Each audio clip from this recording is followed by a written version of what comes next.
Como todos saben, se está realizando en la ciudad de Guadalajara la Feria Internacional del Libro, y en la Feria Internacional del Libro estuvo Anabel Hernández presentando La historia secreta, la alianza perversa del cártel de Sinaloa con la transformación de Cuarta, un libro que tiene, ustedes saben, descolocadísima a la gente precisamente de Morena y a todos sus fieles.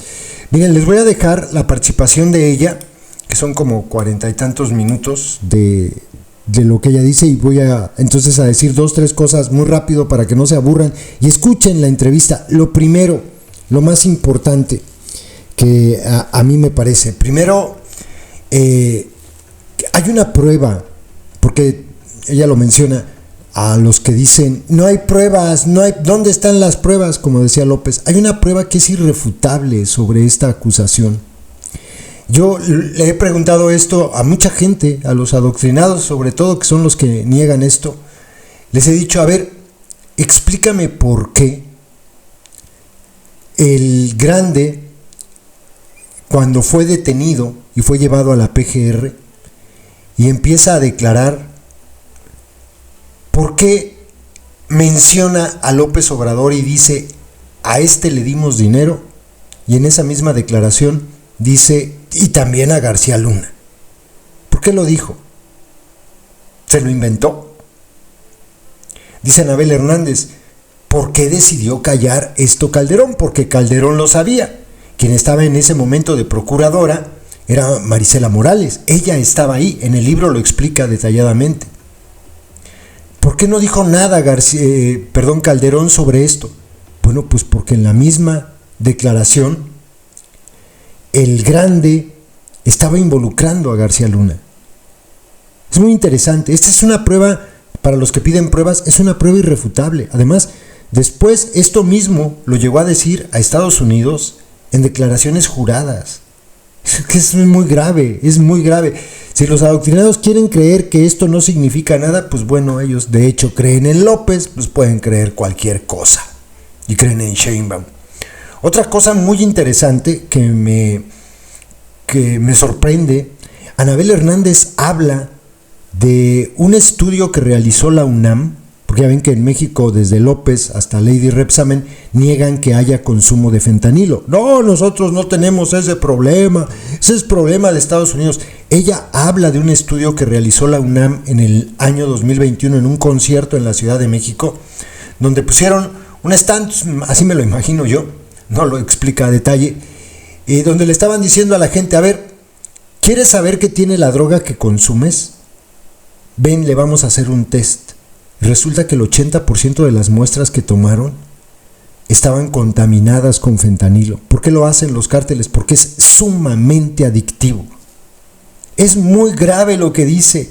Y cita un estudio de la UNAM. No da el nombre, pero obviamente si ella lo dice y la UNAM no lo desmiente, pues esto es verdad. Eso demostraría, y otra cosa, dice que la Sedena y la Marina han rechazado que Estados Unidos proporcione a México los medicamentos que contrarrestan la sobredosis por fentanilo. Eso que utilizan en Estados Unidos. Perdón si no estoy muy claro si es la metadona. Si dije una barbaridad, discúlpeme, pero hay un medicamento que utilizan para acabar con la sobredosis o para detener la sobredosis de opiáceos. Entonces dice que México lo rechaza, la Marina, la Sedena lo rechazan porque sería reconocer que en México hay consumo de fentanilo, algo que es una obviedad. Miren, exportamos marihuana, exportamos metanfetamina, exportamos cocaína. De esas tres, en México hay consumo. ¿Por qué demonios de esta otra, el fentanilo, que exportamos, no hay consumo, según el gobierno? Es algo ilógico. Y luego al final, ya para que le escuchen, dice algo muy, muy fuerte.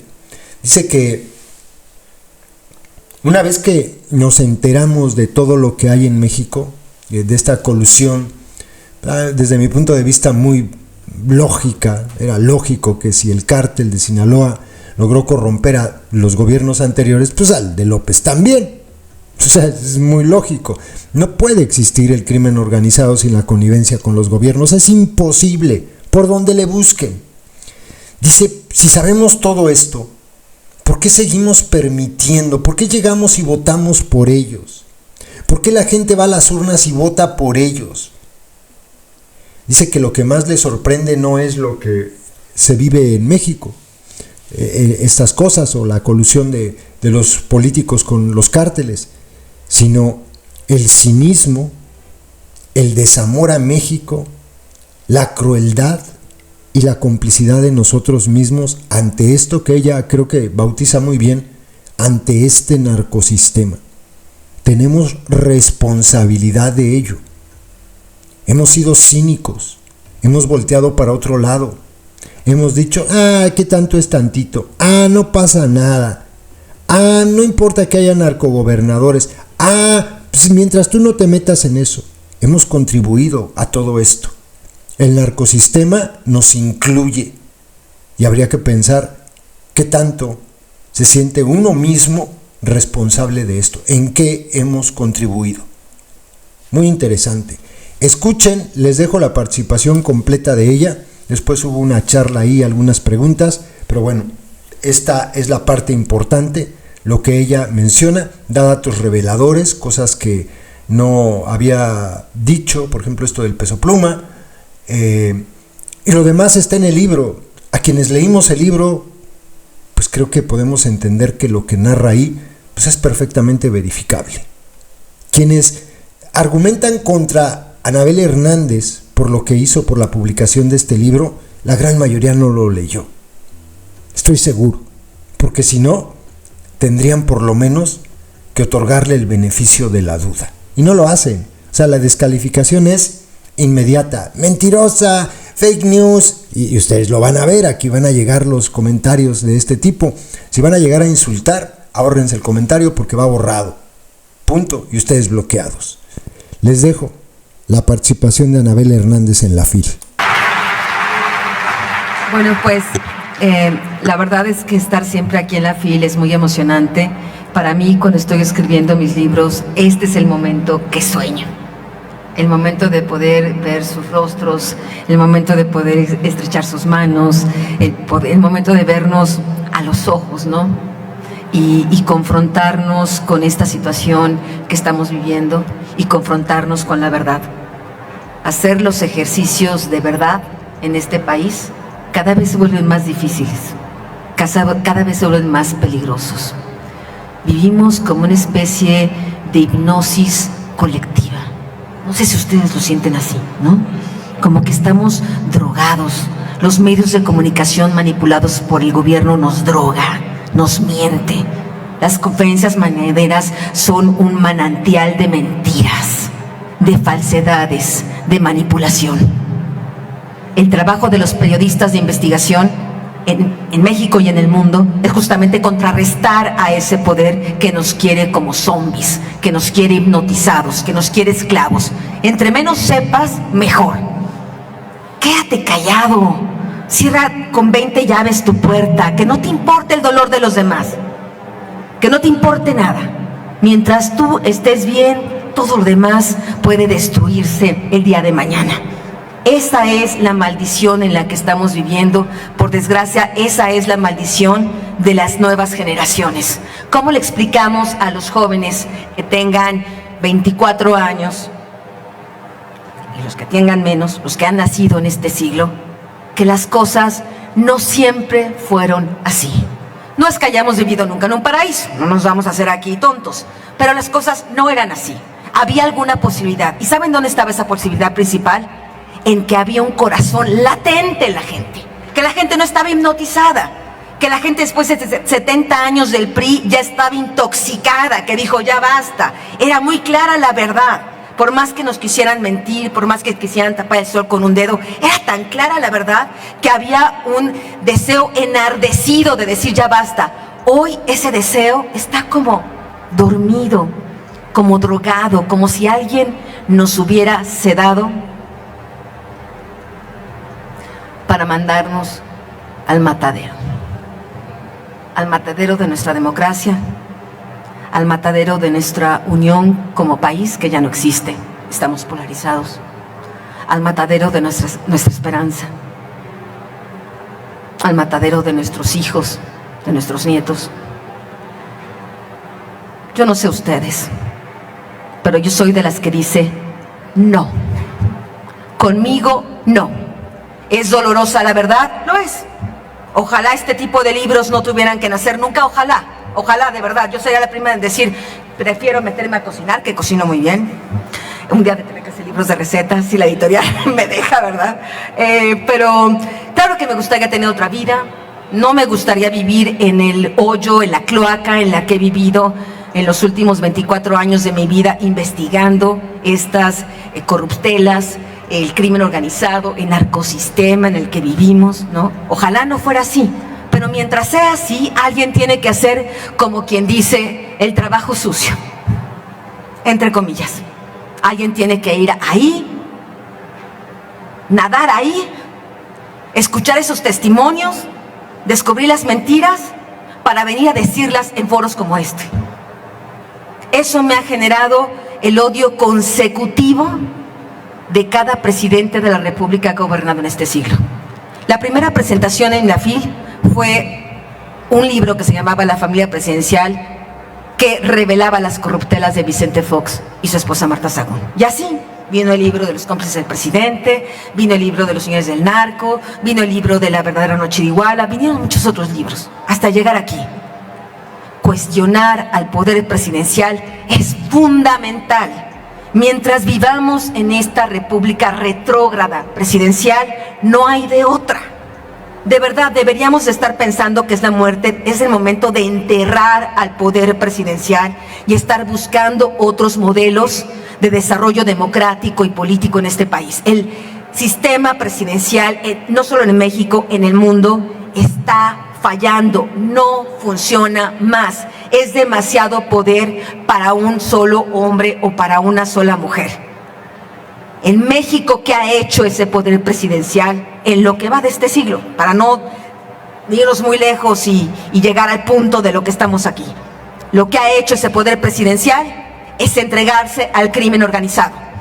Lo que ha hecho ese poder presidencial es vendernos como reces a criminales como el Chapo Guzmán, como Ismael El Mayo Zambada, como Arturo Beltrán Leiva, como el Cártel Jalisco Nueva Generación, que aquí conocen bastante bien esta lacra, que significa, etcétera, etcétera.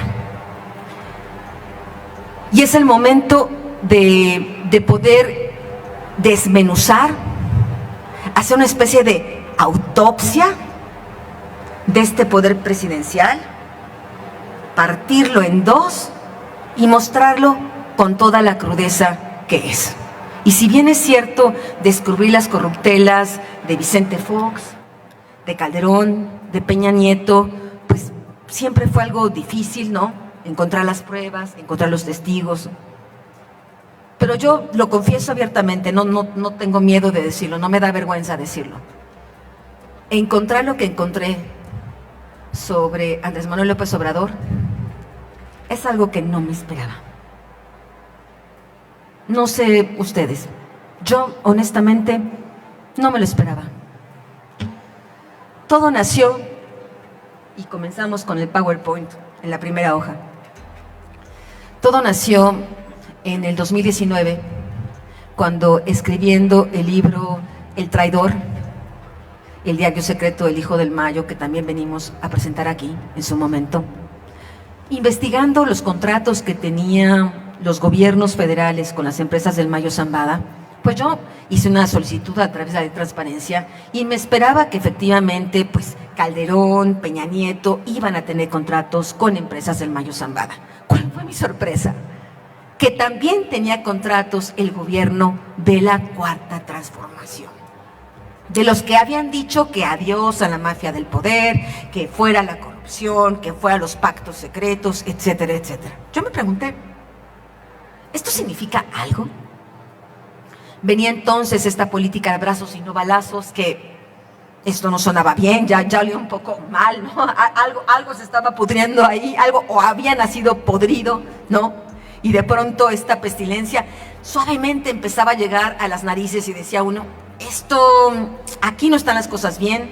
Después liberan a Ovidio en el 2019. Después va el presidente Andrés Manuel López Obrador a legitimar al crimen organizado para saludar a la mamá del Chapo Guzmán. Que para aquí la gente lo normaliza de una manera, no sé qué es más escandaloso, debo decir. Si el saludo del presidente a la madre de un criminal de la magnitud de el Chapo Guzmán, o que la gente se lo tragara, que la gente no le reclamara. No sé qué es más indignante, yo todavía tengo que luchar con eso, tengo esa pregunta en mi cabeza, en mi alma, ¿no? ¿De qué me indigna más? ¿A este corrupto cínico o a la gente que simplemente está de nueva cuenta en este trance de hipnosis? Y es ahí cuando me encuentro sentada en una sala muy elegante en la Corte de Distrito Este de Nueva York en el año 2020. Eran los tiempos del COVID, cuando nadie podía viajar. Se acordarán que Estados Unidos cerró totalmente sus fronteras, etcétera, etcétera. Ustedes se preguntaban, ¿yo por qué estaba ahí?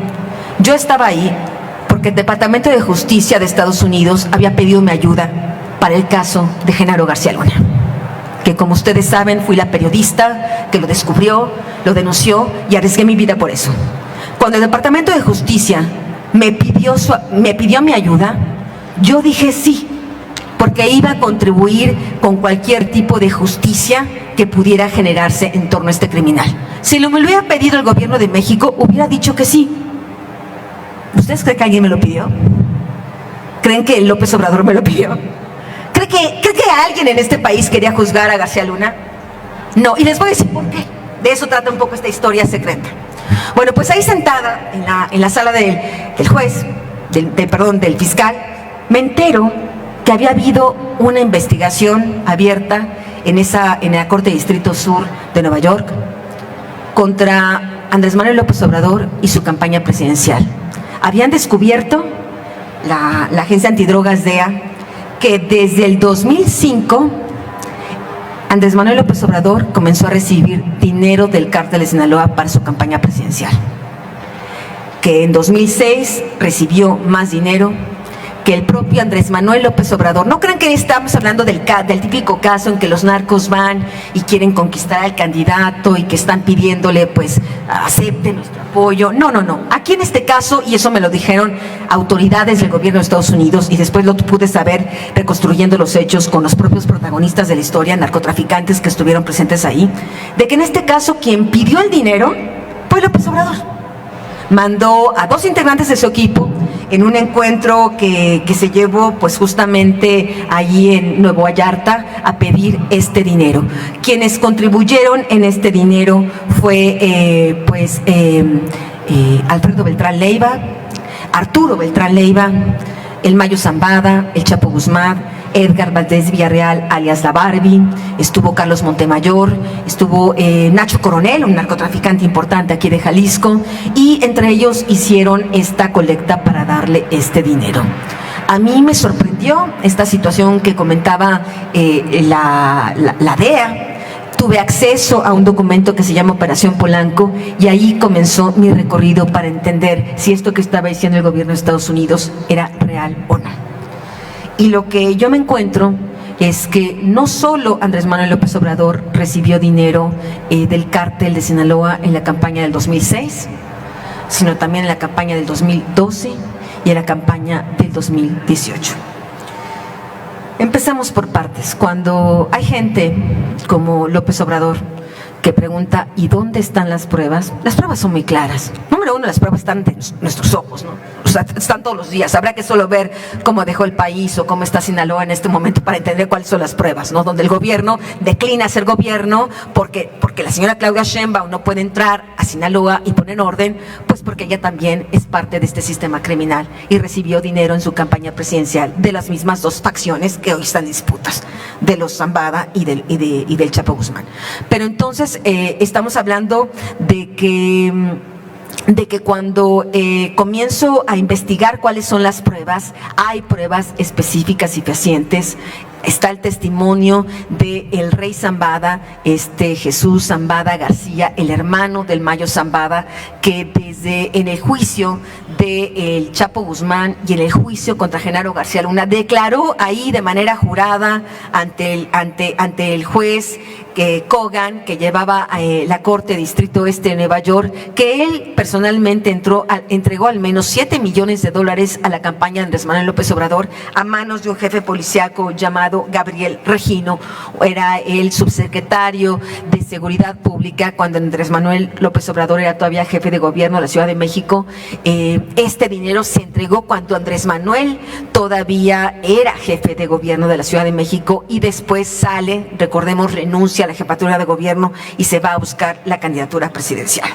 Entre los que participaron en estos encuentros para recoger los dineros para el 2006 estaba Pancho León, un empresario de la comarca lagunera a quien el PRD hizo candidato a la alcaldía, si no me equivoco, de Gómez Palacios. Estaba el empresario Emilio Dip, estaba la Barbie, estaba el Grande, estaba Carlos Montemayor, alias El Charro, estaba Arturo Beltrán Leiva, estaba un personaje muy importante que se llama Roberto López Nájera.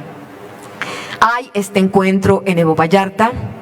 Y Arturo Beltrán Leiva, que era un hombre bastante desconfiado, cuando se encuentra cara a cara con la gente de Andrés Manuel López Obrador, le dice, bueno, yo quiero saber si de verdad estamos hablando de que de verdad López Obrador me está viniendo a pedir el dinero, ¿no? Porque qué tal que si hay un abusivo, ¿no? Que viene a pedir dineros que no son para la campaña, y Arturo quería saber que su inversión estaba garantizada. Y es así cuando hay la primera llamada telefónica entre Arturo Beltrán Leiva y Andrés Manuel López Obrador para garantizar que efectivamente ese dinero era para su campaña.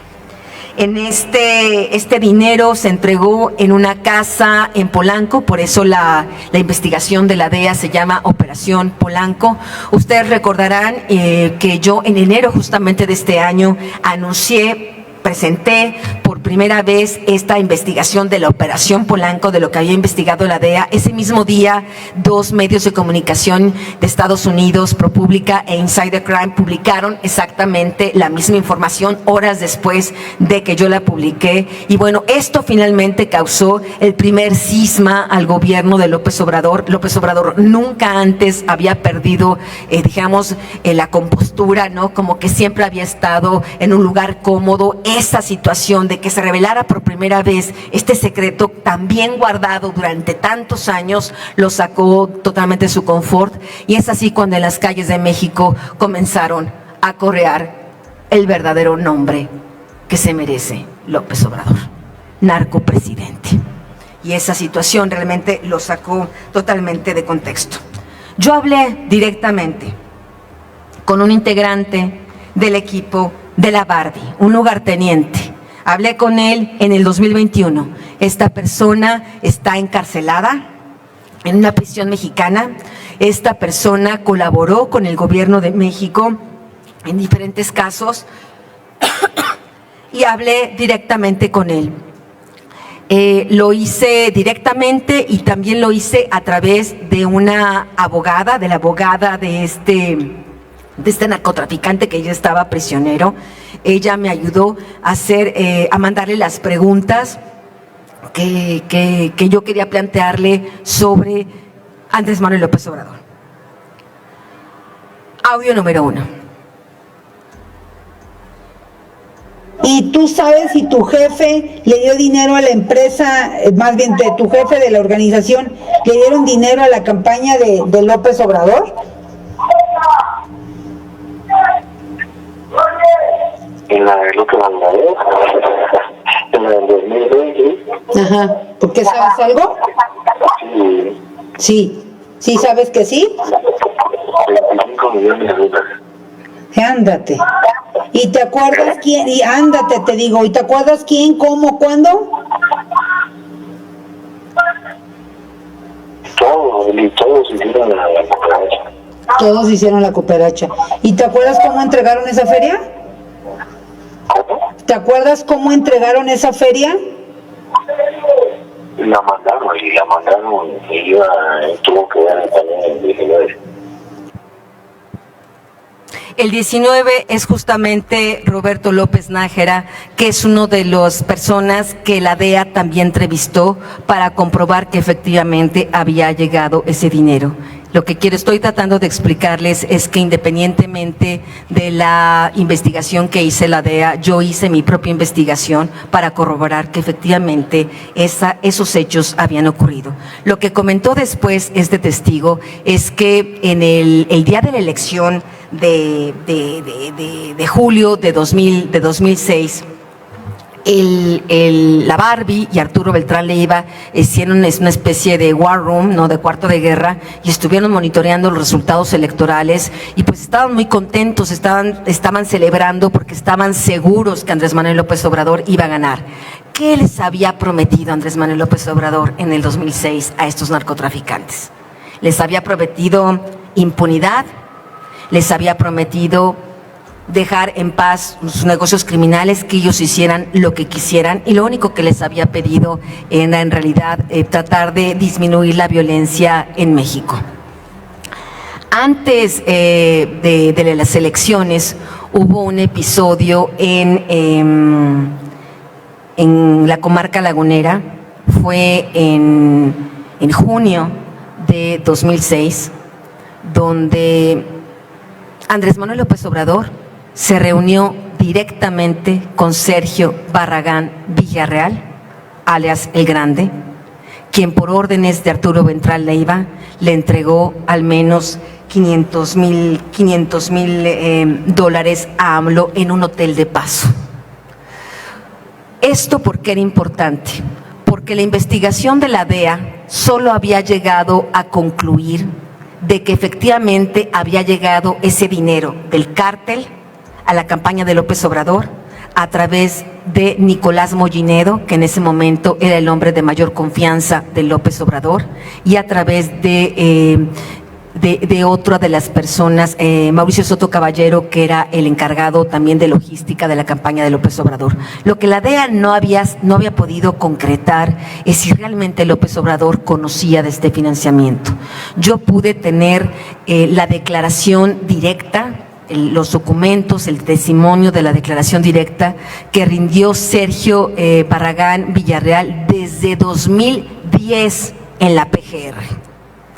El gobierno de México, el gobierno de Felipe Calderón, para sorpresa al menos mía, y imagino suya, sí supo del financiamiento ilegal, sí supo que López Obrador recibió dinero del crimen organizado, sí supo que estuvo en ese hotel de paso para recibir los $500,000. Yo hablé directamente como parte de esta investigación con uno de los principales funcionarios de la PGR durante el sexenio de López Obrador, cara a cara, en un hotel, el presidente, ahí en Santa Fe, en la Ciudad de México. Y le pregunté, ¿usted sabía del financiamiento del crimen organizado en la campaña de López Obrador? Sí. ¿Cómo lo supo? Y esta persona me confirmó, lo dijo Sergio Barragán Villarreal, y estaban 2 integrantes de la DEA en esa misma oficina escuchando la confesión. ¿Por qué no hizo nada el gobierno de Calderón? Si se supone que eran archienemigos, ¿no? O sea, la historia que nos han contado todos, Calderón era archienemigo de Andrés Manuel López Obrador. ¿Por qué no se hizo nada? Y lo que me respondió es porque ese mismo día, en esa misma declaración, Sergio Barragán Villarreal declaró que también le había dado dinero a Genaro García Luna. Calderón lo que decidió sabía que si explotaba el escándalo de López Obrador, iba a explotar el escándalo de Genaro García Luna, y como que prefirió dejar como cerrada la caja de Pandora, decir, mejor aquí todos nos hacemos tontos, no existió ni una cosa ni existió la otra y basta. ¿Qué es lo que sucede? Cuando Sergio Barragán Villarreal es extraditado a Estados Unidos en 2012, él vuelve a repetir estas afirmaciones. Yo pude ver un documento judicial donde viene los funcionarios públicos de los que habló Sergio Barragán Villarreal. Y ahí viene el nombre de Andrés Manuel López Obrador. Es decir, el gobierno de Estados Unidos también lo sabe. La DEA decidió parar su investigación sobre López Obrador porque ya López Obrador en el 2011 quería volver a buscar la presidencia de la República y la DEA consideró que no quería que continuara con la investigación para que no se le acusara de intervenir en la vida política de México. Lo que ocurrió, pues, un grave error. Como después veremos en lo que nos dice, lo que nos habla la historia, ¿no? En el 2012, Andrés Manuel López Obrador, cuando vuelve a buscar la presidencia de la República, vuelve a recibir dinero del crimen organizado. Y en esa ocasión, ¿saben quién apostó por este señor? Los chapitos. Iván, Alfredo, Joaquín y Ovidio Guzmán, hijos del Chapo Guzmán. Incluso su padre no estaba muy convencido de eso y sin embargo los chapitos decidieron hacerlo. Lo supe de primera mano de un miembro del cártel de Sinaloa que hoy es uno de los principales testigos colaboradores del gobierno de Estados Unidos, que es Dámaso López Serrano, alias el Minilic.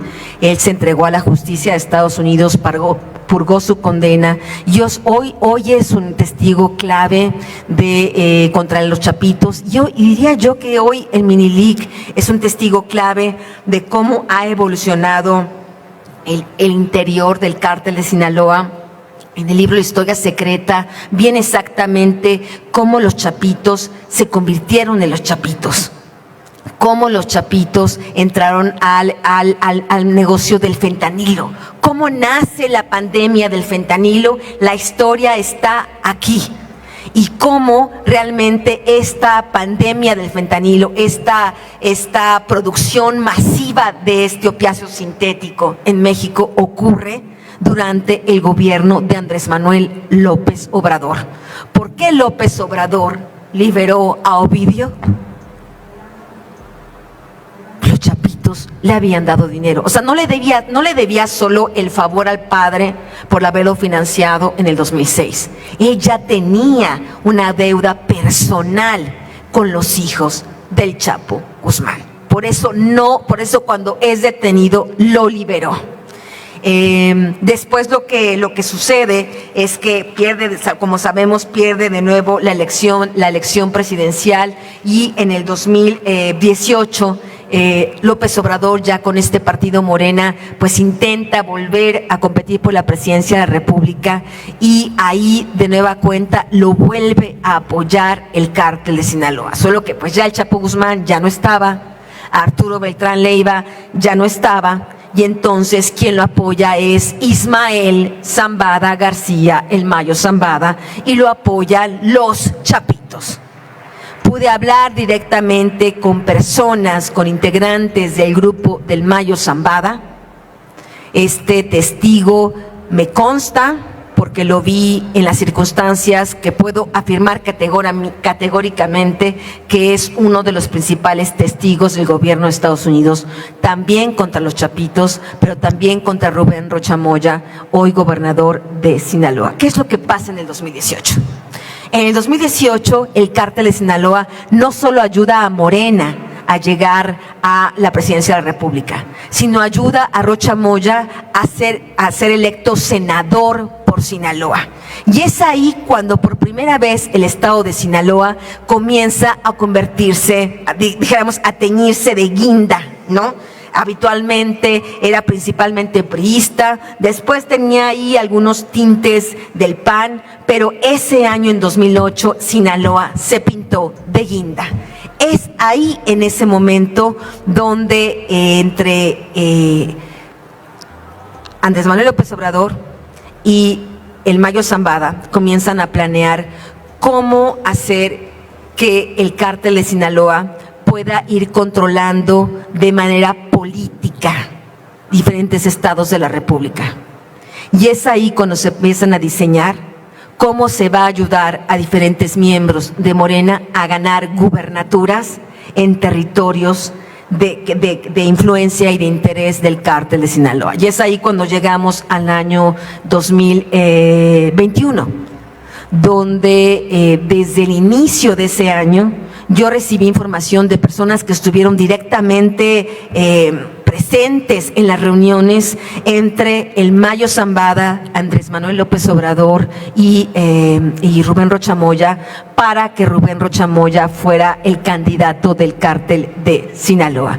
Rubén Rocha Moya también recibió apoyos y dineros de los Chapitos, y es así como este señor se convierte en el primer, si se puede decir, en el primer narcogobernador morenista del estado de Sinaloa, con todas las consecuencias que eso implica. Después vino, por supuesto, Alfonso Durazo, el candidato de Sonora, y empezaron así a plagarse diferentes estados, llegaron a ser gobernados, ganaron gubernaturas Morena gracias a esa complicidad con el cártel de Sinaloa. En el año 2021, los Chapitos no solo ayudaron a Rubén Rocha Moya económicamente, sino también lo ayudaron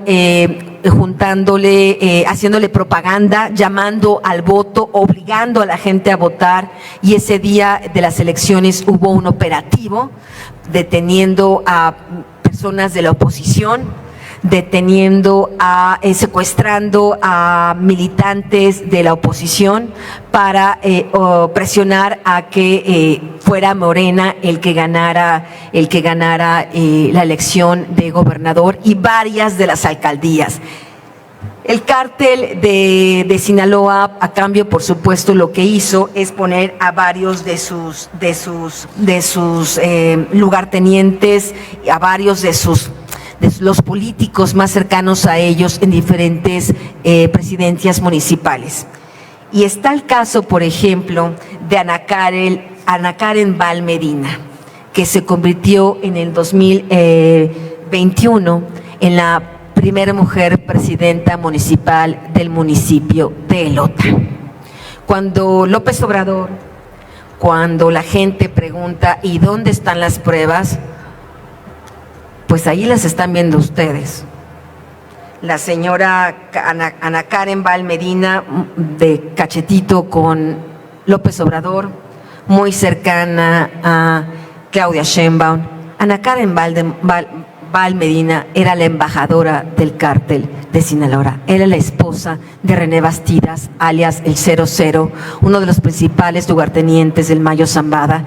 El 00 pagó al menos $10 millones para que su esposa fuera presidenta municipal de Elota, y después era recibida, así como si fuera de verdad la primera dama del cártel de Sinaloa, en Palacio Nacional, y era recibida en los principales eventos de Morena, y era recibida por la propia Claudia Sheinbaum. Cuando la gente se pregunta ¿y dónde están las pruebas?, pues ahí están los eventos públicos. El tema es no perder la capacidad de asombro. El tema es no porque estos sean cínicos, esto deja de ser escandaloso. Y creo que es uno de los peores fenómenos que ocurrieron en este sexenio. Era tal el cinismo, el desparpajo con el que se hicieron todas estas cosas, imagínense. O sea, estas fotografías circularon por redes sociales, ¿no? El cártel, pues, por supuesto, pues estaban felices, ¿no? La embajadora del cártel recibida como gran señora en Palacio Nacional, ¿no? Y todo esto a la luz de todo el mundo, ¿no? Y este cinismo es lo que fue vacunando poco a poco a la Cuarta Transformación. Por eso, o sea, vino la liberación vinieron los abrazos no balazos, vino la liberación de Ovidio, vino el saludo a la mamá del Chapo Guzmán, y empezaron a ver todos estos episodios. Empezó el presidente a decir que el narco es pueblo, ¿no? Empezó a decir el presidente casi a hablar bien de los narcos, ¿no? Atacaba mucho a los periodistas, pero ¿cómo hablaba de manera muy gentil hacia los narcotraficantes? ¿Por qué? Yo no sé si nadie aquí se preguntaba a lo largo de todos esos años por qué el presidente actúa de esta manera. ¿Está loco?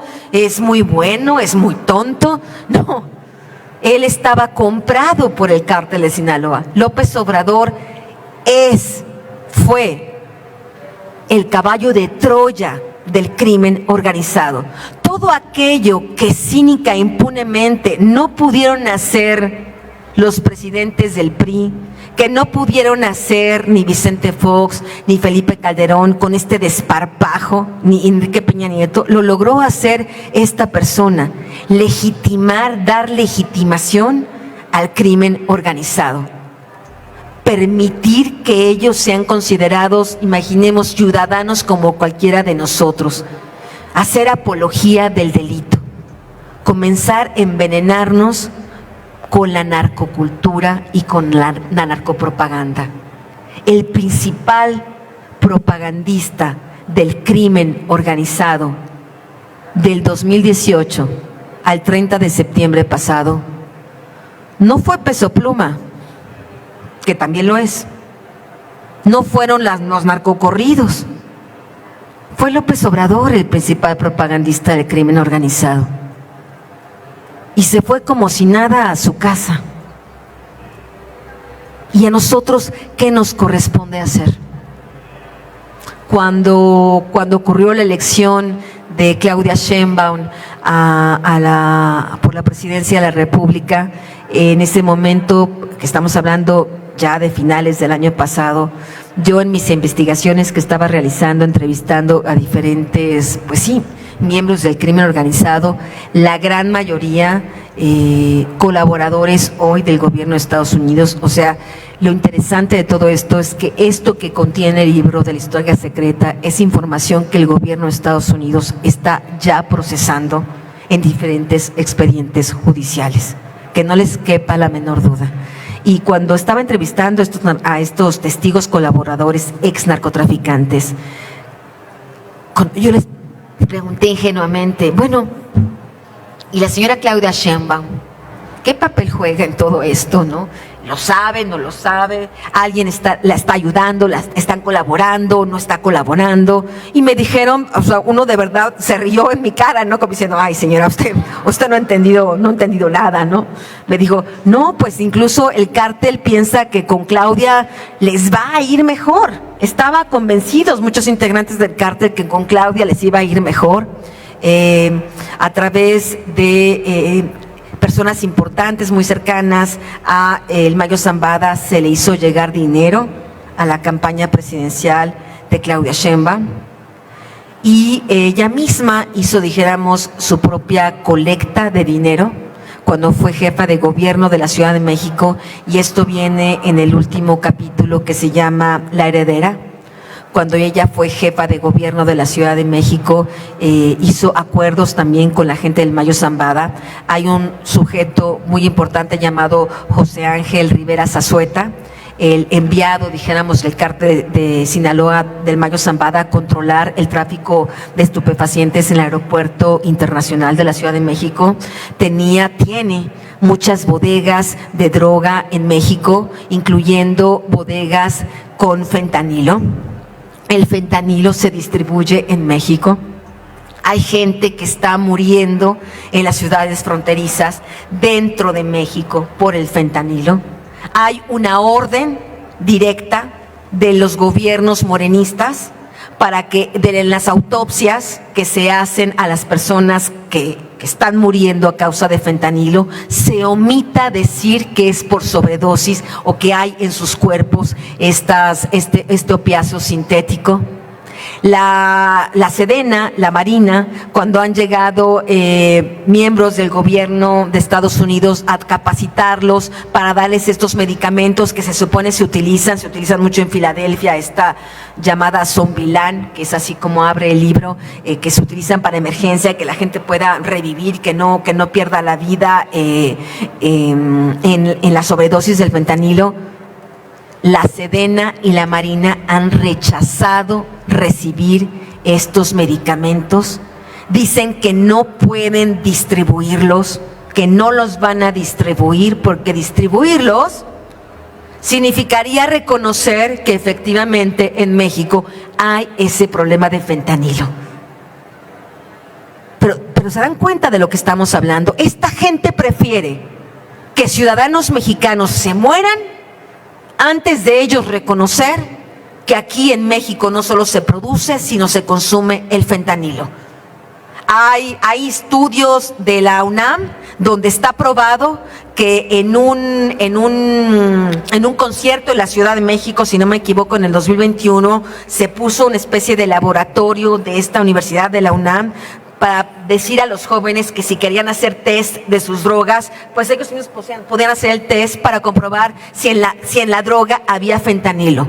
En el 80% de las muestras que esta universidad hizo, había presencia de fentanilo en ese, simplemente una muestra así como al vuelo en ese concierto de la Ciudad de México. De eso estamos hablando, y de eso son las cosas que el gobierno no quiere decir. No quiere decir porque están coludidos con los principales traficantes de fentanilo, que es justamente el cártel de Sinaloa. Cuando llega Claudia Sheinbaum al poder, llega de la mano de, yo creo que será en los próximos años tal vez el rostro más claro de la corrupción del gobierno de Claudia Sheinbaum, que es el señor Omar García Harfuch, ¿no? El que nos lo quieren vender como si fuera Batman, cuando los propios narcos dicen que es más bien como el Guasón, o que ni como el Guasón, porque más bien se disfraza de bueno para ser más malo que el Guasón, ¿no? Un sujeto que tomó sobornos de los chapitos, un sujeto que es parte de la manada de narcopolicías de Genaro García Luna. Es un pupilo, un cachorro de Luis Cárdenas Palomino, y uno de los policías coacusados con García Luna en Nueva York. Es un tipo que justamente su hermano fue acribillado aquí en Jalisco, Javier García Morales, el hijo de Javier García Paniagua, también un policía corrupto, un policía que recibía dinero del narco, del padre de García Harfuch, y García Harfuch pues siguiendo muy fielmente los pasos de su propio padre. Y García Harfuch en sus exámenes de control de confianza pues reconoció directamente que él había recibido, que él tenía contacto con el crimen organizado, y que su familia, su hermano Javier García Morales, había estado involucrado con el crimen organizado. Estamos hablando, pero además estamos hablando que eso está documentado, hay papeles, están las firmas de García Harfuch en esto, y la señora todavía tiene la cara dura, el cinismo de ponerlo como secretario de Seguridad Pública. Acaba de decir apenas el lunes que por suerte ya tranquilizó a Donald Trump, le dijo que en realidad los carteles están bajo control, ¿no? Que ella tiene un grandísimo equipo de seguridad y que el líder de ese equipo de seguridad es García Harfuch, ¿no? Pues imaginemos la cara que habrá puesto Donald Trump a saber esto, sobre todo porque García Harfuch es uno de los que está siendo investigado no solo por corrupción. El señor García Harfuch le copió las malas mañas a Genaro García Luna. No solo es cuestión de corrupción lo que este señor hace. No solo es cuestión de dame dinero los carteles y yo me doy la vuelta. No, el propio Omar García Harfuch tiene su propia red de tráfico de drogas a través de uno de sus sobrinos, cuyo nombre está revelado aquí en las últimas páginas de la Historia Secreta. Entonces, cuando estamos viendo que este libro sacó de quicio al presidente de la República, cuando publiqué este libro, en vez de las loas, ¿no?, del presidente, empezaron los insultos, las persecuciones, la censura, me di cuenta perfectamente que había dado en el clavo. Y cuando detuvieron a el Mayo Zambada, el 25 de julio pasado, fue como la cereza del pastel. Yo me acuerdo, no sé si alguno de ustedes vio esta entrevista que está ahí en YouTube. Quien no la haya visto, pues a lo mejor valdría la pena de verla, ¿no? Una entrevista muy álgida que tuve con la señora Adela Micha, donde ella me preguntaba y que dónde estaban las pruebas, le estaba explicando la metodología, le estaba explicando cómo se hace el periodismo de investigación, ¿no? Ella nunca lo ha hecho, pero bueno, pensé que era útil poder conversar esto con una conductora de programas, y ella me preguntaba, pero ¿tú estás segura, exactamente segura de lo que estás diciendo, de que López Obrador se coludió, que recibió dinero del cártel de Sinaloa? Yo le dije, no tengo la menor duda. Yo no tengo la menor duda que esto fue así. Y me decía, ¿y tú crees que López Obrador finalmente pues pagará las consecuencias de esto? Y yo le dije, sí lo creo, honestamente sí lo creo. le digo, el tiempo me dará la razón. Lo que yo no esperaba, honestamente, es que el tiempo iba a transcurrir tan rápidamente, ¿no? Y ocurre la detención de el Mayo Zambada y la cara, no sé si la vieron, de López Obrador al día siguiente estaba como le estaba dando un patatús, ¿no? Se podría decir coloquialmente hablando, ¿no? Estaba a punto del infarto, ¿no? El pobre hombre, lo primero primero 12 horas de silencio total, mutis, nada. Habían detenido a el narcotraficante más poderoso de México y el señor no dijo nada. Y cuando abrió la boca fue para decir, les juro que yo no fui, ¿no? Señor Mayo, le juro que yo no participé en esto. Nosotros no tuvimos nada que ver, o sea, como lavándose las manos de decir, por favor, ¿no? Y casi abogando para que se lo devolvieran, ¿no? Casi pidiendo explicaciones al gobierno de Estados Unidos de por qué se lo llevaron, ¿no? ¿Por qué se llevaron la estabilidad, no, del país, ¿no? Luego los acusó a los gringos de que por el que se llevaron al Mayo había guerra en Sinaloa, ¿no? O sea, ya entendimos quién gobierna Sinaloa, ¿no? Se llevaron al rey de Sinaloa, se llevaron al gobernador de Sinaloa y entonces es por eso que después se queda hay esta inestabilidad en Sinaloa, ¿no? Entonces, yo lo que les puedo decir es que este libro fue un libro muy difícil de realizar. En todo momento me cuestionaba si iba por la ruta correcta. Soy una persona que duda todo el tiempo de todo. Soy una persona que me cuestiono todo el tiempo si esto que parece agua es agua, ¿no? O qué cosa es, ¿no? Y entonces hay que abrirla y probarla y saber si eso no es para entonces escribir, sí, era agua, no solo una botella que parecía con agua, eso que tenía en su interior era agua. Eso es lo que pueden encontrar en el libro La Historia Secreta. Y bueno, lo que les puedo decir es que el Mayo Zambada, después de algunas ya semanas en prisión, la información que recibí justamente de personas del gobierno de Claudia Sheinbaum, porque ella ya lo sabe, es que Ismael El Mayo Zambada, pues ya está, coloquialmente, como se dice, soltando la sopa en Estados Unidos.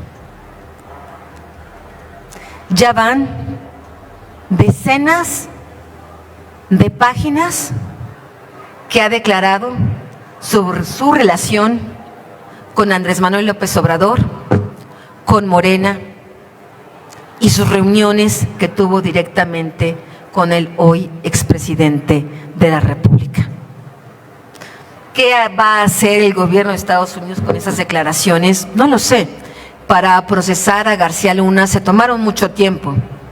Yo revelé en el libro Los Señores del Narco que García Luna estaba involucrado con el cártel de Sinaloa, con la misma metodología y de la misma forma que hoy estoy revelando esto. De hecho, curiosamente, dos de los principales testigos en contra de García Luna, que le entregaron dinero a García Luna, son los dos principales testigos que afirman haberle dado dinero a Andrés Manuel López Obrador.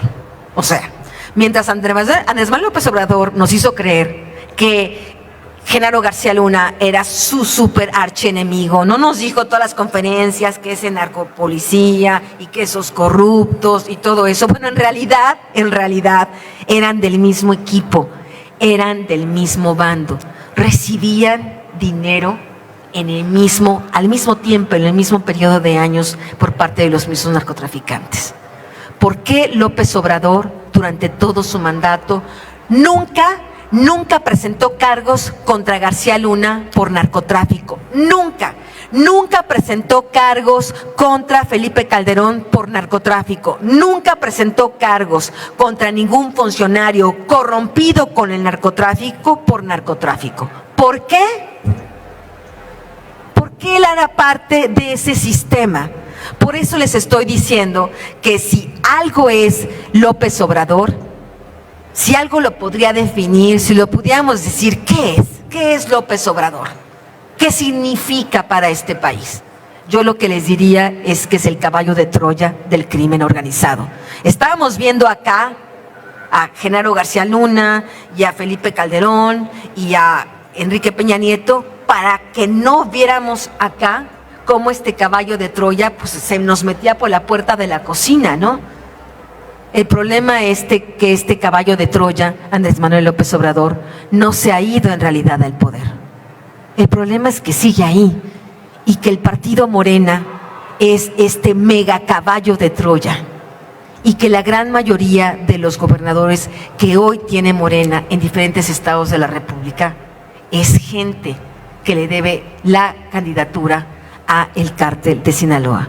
Y uno de ellos es justamente el gobernador de Chiapas, que acaba de tomar posesión, donde hay testimonios directos de que él estuvo negociando con la gente del Mayo para que tomaran control de algunas zonas de Chiapas, pues cuando él era un ilustre político de ese estado. De eso estamos hablando. ¿Qué va a hacer el gobierno de Estados Unidos con estas declaraciones? Estábamos en eso. No lo sé. Decíamos que con lo de García Luna se tardaron mucho tiempo, pues se tardaron 9 años, ¿no? Yo publiqué esto en 2010, ellos lo detuvieron en 2019. ¿Qué hará Donald Trump con estas declaraciones sobre Andrés Manuel López Obrador? ¿Las van a procesar y se hará justicia? ¿O las utilizará como una espada de Damocles, ¿no? Como una especie de mecanismo de extorsión para Claudia Sheinbaum, para que esta mujer se arrodille en nuestro país, ¿no? Y termina haciendo lo que quieran? No sé, es una pregunta que hacerse. Pero más allá de lo que hará Trump o no hará Trump, la gran pregunta es, ¿qué vamos a hacer nosotros con ese narcosistema? ¿Cuál es la parte que nos toca? Yo creo que es momento, después de toda esta explicación, de preguntarnos qué parte de todo esto, en qué pequeña parte de todo esto cada uno de nosotros es responsable. ¿En qué parte de nuestro cinismo? ¿En qué parte de nuestro desamor a México o al prójimo? ¿En qué parte de nuestra indiferencia? ¿En qué parte de nuestra crueldad? ¿En qué parte del pequeño, tal vez, Andrés Manuel López Obrador que vive dentro de nosotros? Porque al final de cuentas, este tipo de sujetos, este tipo de políticos despreciables, llegan ahí porque los votamos los mexicanos, llegan ahí porque la gente va a las urnas y votó. Entonces creo que hay una gran complicidad en diferentes sentidos de todos nosotros de lo que está pasando en México. Estas investigaciones para mí, y espero, sean una provocación para terminar con esto, para terminar con la indiferencia, para que ese pequeño tirano que está en cada uno de nosotros se convierta en un ser proactivo para que este narcosistema muera. Tiene que morir. Gracias.